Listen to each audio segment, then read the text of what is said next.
चर्चा पर फोक क्यों। जी हाँ दोस्तों, नमस्कार। मैं जन्मना ब्राह्मण विनोद कुमार। क्या अब हमारे देश में अभिव्यक्ति की आज़ादी भी सेलेक्टिव हो गई है? हालिया घटनाओं को देखकर तो यही लगता है,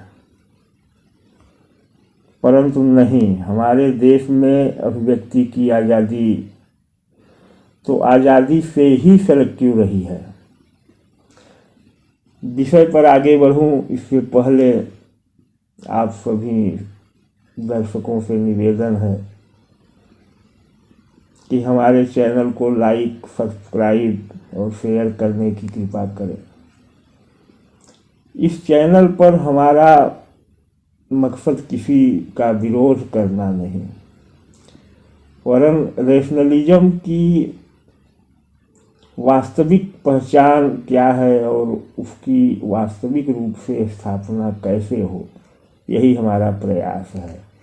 तर्क और वितर्क होने चाहिए, और एक तरफा तर्क करने की आज़ादी क्यों? क्या सबको तर्क वितर्क करने की आज़ादी नहीं?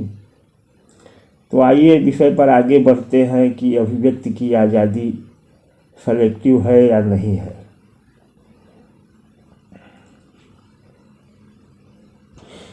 वास्तव में अभिव्यक्ति की आज़ादी हमारे देश में कृत्रिम बुद्धिजीविता का अधिकार रखने वाले एक विशेष वर्ग का हथियार बनकर रह गया है, जिसका प्रयोग केवल सनातन पक्ष की गरिमा को ठेस पहुंचाने के लिए ही होता है। और यह तभी मान्य होता है, अभिव्यक्ति की आज़ादी तभी मान्य होती है जब शब्द या तर्क सनातन और राष्ट्र की गरिमा को ठेस पहुंचाए। उससे अलग होने पर अभिव्यक्ति की आज़ादी का कोई मायने नहीं। ज़्यादा पीछे न जाकर सभी ताज़ा दो मामलों को देखें।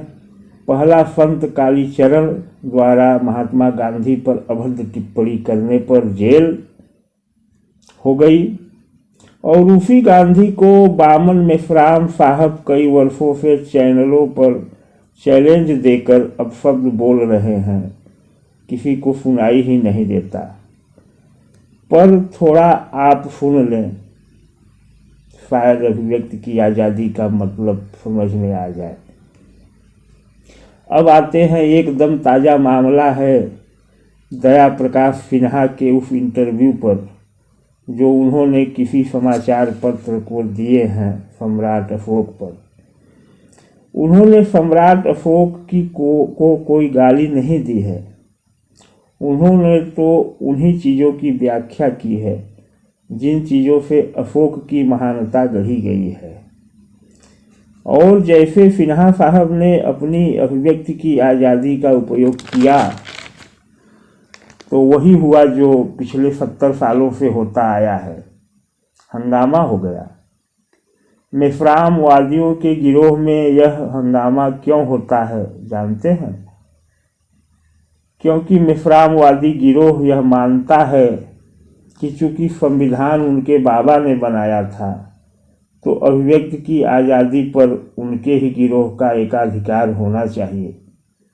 खैर, यह वो हमारे देश में होता ही रहता है। हम बात करते हैं अशोक की महानता पर। अशोक महान, जिसे दुनिया के सबसे महान राजाओं में गिना जाता है, एक ऐसा राजा जिसके नाम पर सर्वाधिक हत्याएं और रक्तपात करने का प्रमाण उसी के प्रिय इतिहासकार कहते हैं। अशोक एक ऐसा क्रूर और राज्याकांक्षी शासक जिसने अपने राज्य विस्तार के लिए कई सैन्य अभियान चलाए। लाखों की हत्या हुई इन अभियानों में।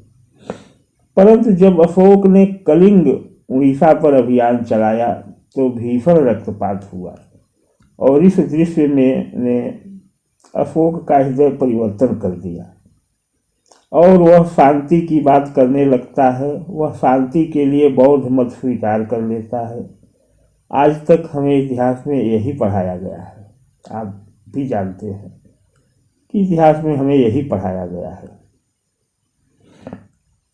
और सिर्फ इतना ही पढ़ने के लिए कहा जाता है, इतना ही पढ़ाया गया है, बड़ी अच्छी बात है, पर इससे आगे कुछ पढ़ने के लिए मनाही है। और जब दया प्रकाश जैसा कोई व्यक्ति इससे कुछ आगे कुछ ज़्यादा पढ़ने की कोशिश करता है तो कथित क्रांतिकारी नव बौद्ध मंडल में हड़कंप मच जाता है। यह हड़कंप क्यों मचता है इसकी चर्चा हम किसी और वीडियो में करेंगे। आज तो हम भी थोड़ा क्रांति करते हुए अशोक को पढ़ाए गए इतिहास से कुछ आगे की भी पढ़ेंगे। दरअसल बौद्ध धर्म के रूप में मान्यता ही अशोक के काल में मिली। इससे पहले बौद्ध एक मत था जो सर्व स्वीकार नहीं था। तो अशोक के बारे में बौद्ध ग्रंथों और अशोक के शिलालेखों में बहुत कुछ लिखा है, हम उसी का अध्ययन करते हैं। शिलालेखों और बौद्ध साहित्य अनुसार चंद्रगुप्त के बेटे बिंबिसार ने अफगानिस्तान से लेकर बंगाल तक अपना राज्य बढ़ाया। तत्पश्चात बीमारी की वजह से 274 ईसा पूर्व उसका निधन हो गया। उसके पहले बिंबिसार ने अपने बड़े बेटे सुसीमा को प्रिंस यानी युवराज घोषित कर दिया था। पिता बिंबिसार के मरते वक्त सुसीमा अफगानिस्तान के बॉर्डर पर थे। समाचार मिलते ही वे राजधानी पाटलिपुत्र भागे, पर वहां अशोक खड़ा था, जो ग्रीक लड़ाकों की मदद से राजा बन चुका था। कहा जाता है कि अशोक ने अपने भाई सुसीमा को राजभवन के प्रवेश द्वार पर मार दिया। तो कुछ कहानियां यह हैं कि उसे जीवित ही आवे से में डालकर जला दिया। इसके बाद शुरू हुई अशोक की क्रूरता, जो 4 वर्षों तक चली। बुद्धिस्ट किताबों में लिखा है कि उसने अपने 99 भाइयों को मार दिया, सिर्फ एक तिस्म को छोड़कर, क्योंकि तिस्म उसका सगा भाई था और बाकी सौतेले थे। आप जानते हैं कि राजाओं महाराजाओं के पास 50 रानियां रहती थी, सैकड़ों बेटे रहते थे। तो बिंबिसार की कई रानियां थी और कुल उसके सैकड़ों बेटे थे, जिसमें उसने अपने 99 सौतेले भाइयों को मरवा दिया, केवल एक तिस्म को छोड़कर, जो उसका सगा भाई था। किताबों में यहाँ तक लिखा है कि अशोक ने पुराने समय के 500 अधिकारियों को अपने हाथों से काटा।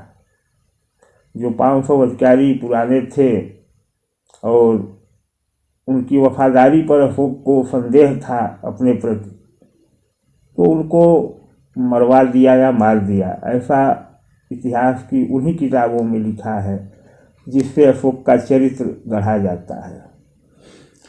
अपने सभी संभावित विरोधियों को प्रयत्नपूर्वक निर्दयता से खत्म करके पिता की मृत्यु के 4 सालों बाद 270 ईस्वी पूर्व उसने अपना राज्याभिषेक करवाया।